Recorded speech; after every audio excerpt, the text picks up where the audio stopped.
Most people, they fight when they're hurt. They raise their voice, they confront, they cry visibly, making absolutely sure the person who hurt them knows it.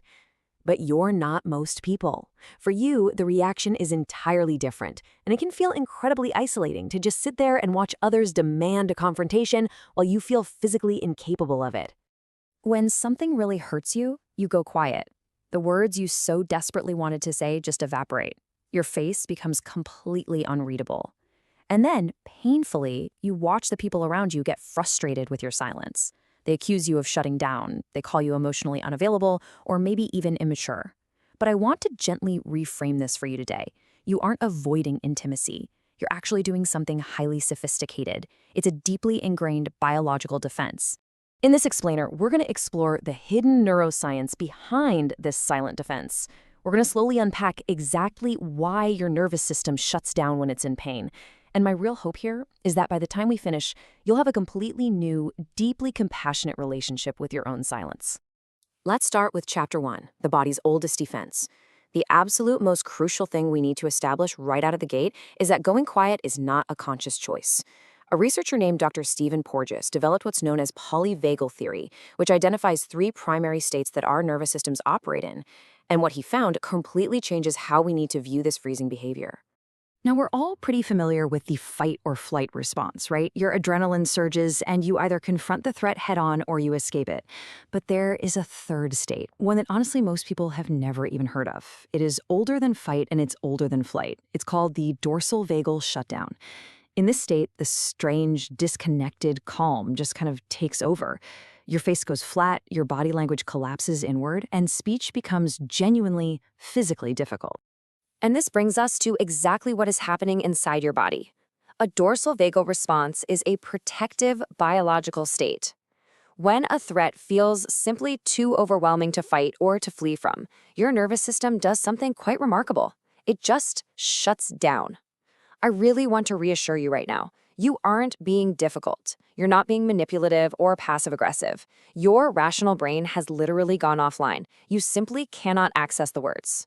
Which brings us to Chapter 2, the roots of silence. You see, this hair trigger response isn't just random. It's actually a brilliant survival calculation, and it's rooted deeply in your early experiences, usually in volatile environments where speaking up simply wasn't safe. If you grew up in an environment where your emotions became weapons used against you, your developing nervous system made a life-saving calculation. I want you to really hear this. Silence was safer than expression.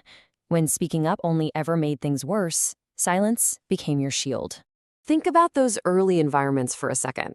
Caregivers who just couldn't tolerate negative emotion, being punished or completely dismissed for trying to use your voice, facing consequences that ended up being far greater than the original wound you were crying about in the first place. This is exactly why the most sensitive, intelligent, deeply feeling adults today are often the ones who experience the most intense silent responses to pain. Your nervous system encoded a pattern. When hurt arrives, the oldest protective shutdown is the safest bet. And that brings us to a massive paradigm shift. Your silence is your nervous system's attempt to preserve what feels too precious to risk losing. Going quiet isn't you avoiding the relationship, it is a desperate biological attempt to protect it. It stops you from saying things you can't ever take back, and it stops the situation from escalating way beyond your capacity to repair it. But here is where the real damage tends to happen. Let's look at Chapter 3, the cruelty of misunderstanding. The people around you often interpret your silence as the exact opposite of what it actually is. They see your unreadable face, and they just assume coldness. They see your withdrawal, and they feel rejected. And because they feel rejected, they respond with frustration or anger. They push you for an explanation. But demanding words from a frozen nervous system, it's like asking a paralyzed person to run.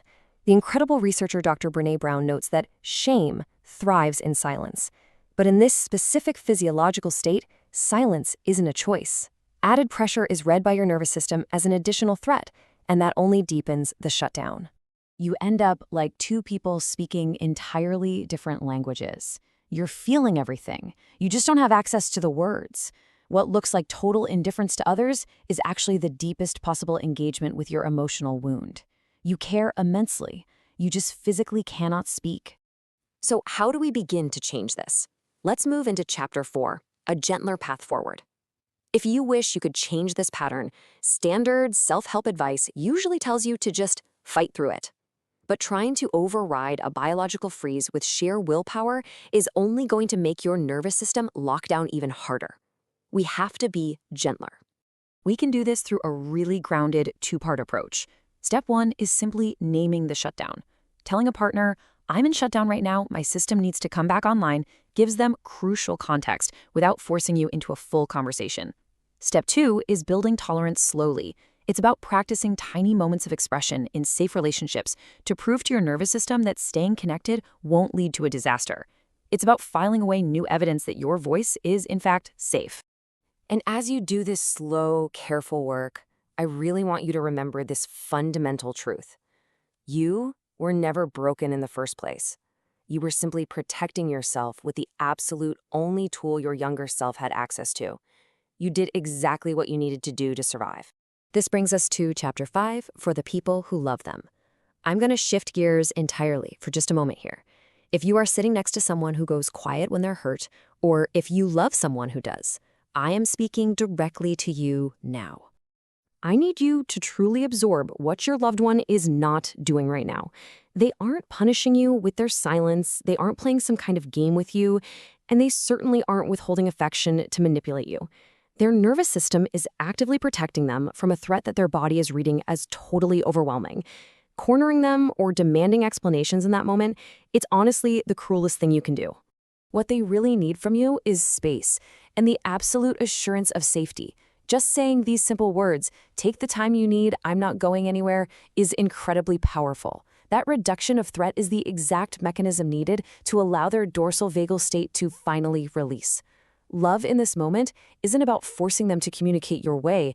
It's about creating a relationship safe enough that they don't feel they have to disappear to survive. And finally, our outro. Rewiring the pattern. Healing this, it takes years, not weeks. But in the right relationships, with the right amount of patience, your body can absolutely learn something different. It can learn that speaking your hurt is survivable, and that true love does not require the disappearance of the parts of you that feel things so deeply. So as we wrap up this explainer, I want to leave you with a deeply reflective question to consider. Do you go quiet when you're hurt, or do you love someone who does? Take a moment today to reflect on what you've always wished the people around you understood about your silence. Thank you so much for joining me today. I truly hope this has given you a profound sense of self-compassion, and maybe the permission to finally stop blaming yourself. Keep this last truth very close to your heart today. Your voice is worth protecting.